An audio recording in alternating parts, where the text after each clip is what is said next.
Talk about all that and more with our guest tonight, award-winning podcaster, host of the Daily Beans, and so much more. Allison Gill is back up late with me tonight here, live on the Final Five from the West Coast. Allison, great. I think this is the first time we've seen you since Election Day, is it not? It is, Jim, and I'm really actually happy to be here because I wanted to ask you if I could borrow your world's tiniest violin for Rudy Giuliani. Can I borrow that? Or? Let me tell you, you think about where we were, because you could say what you will about Rudy Giuliani when he was mayor of New York, and you know, people thought that he was too aggressive with crime and whatnot. But the Rudy Giuliani, this was not on the docket, but I want your take on this. The Rudy Giuliani that we saw after September 11th, is that the same Rudy Giuliani today, or what the hell happened in the last 20-some years? Yeah, it's absolutely not the same Rudy. I mean, I never really was a Rudy Giuliani fan because of the early stuff that you brought up. Yeah. But I mean, maybe he's just hitting the sauce too much, or you know, one of the really interesting things, Jim, when I started to read a long time ago, those texts between Manafort and Hannity, we called them the manatee texts.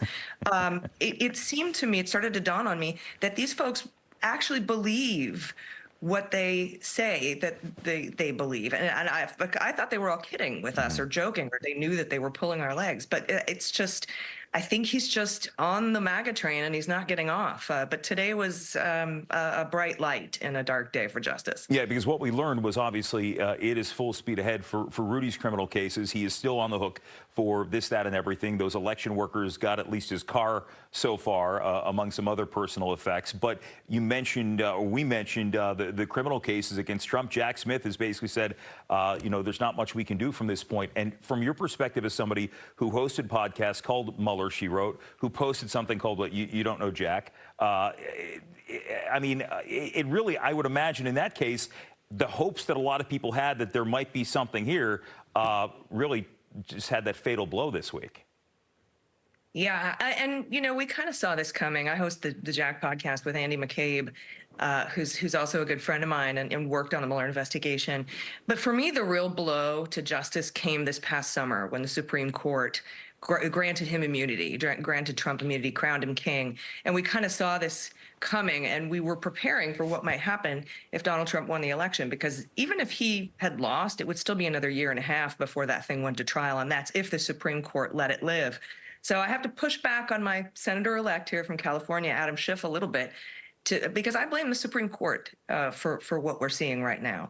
Not necessarily, I know he says Merrick Garland waited a year to investigate. There was reporting out in the New York Times from this past March, Jim, that said on source that Merrick Garland actually opened the investigation into Trump in June of 2021. He called it the Investigations Unit. It was based on what J.P. Cooney, who would eventually end up in Jack Smith's office, started the investigation. He wanted to look at the Willard and go up to Trump. And there were FBI holdovers, Trump holdovers, who refused to send out search warrants and subpoenas. And Garland even at one point had to ask the post office cops to get his search warrants, to seize the phones of like Clark Eastman and Congressman Perry. And he did all that in 2021.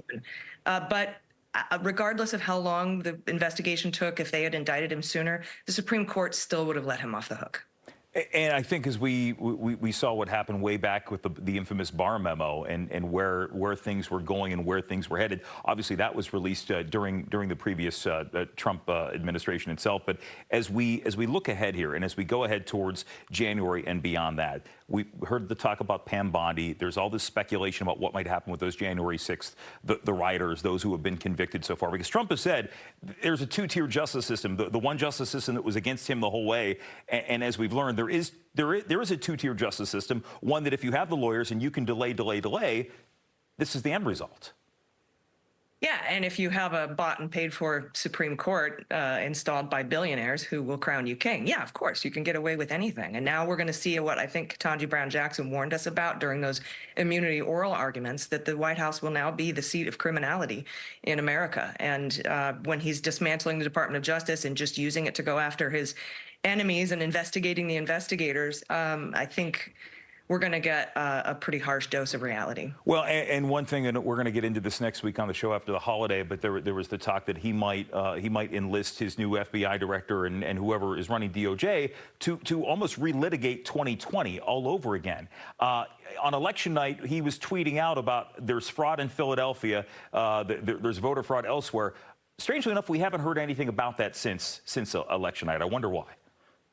No, not unless you're Marjorie Taylor Greene talking about a random California House race where we clearly cheated, but we somehow let the Republicans take the House and the Senate and the White House. Yeah, they want to relitigate 2020. Go ahead. There was a referendum against that from the voters in 2020. I mean, it's going to be ridiculous. It's going to be a long, dark night for a lot of friends of mine who are former DOJ employees. But I think we're also going to see a mass exodus from not just the DOJ and the FBI, but from all federal government agencies if they aren't fired. And we have to kind of keep in mind 30% of our federal workforce are veterans. Right. And we're actually in our next segment talk a little bit more about the veteran population with my next guest. But Allison, I got to leave it at that.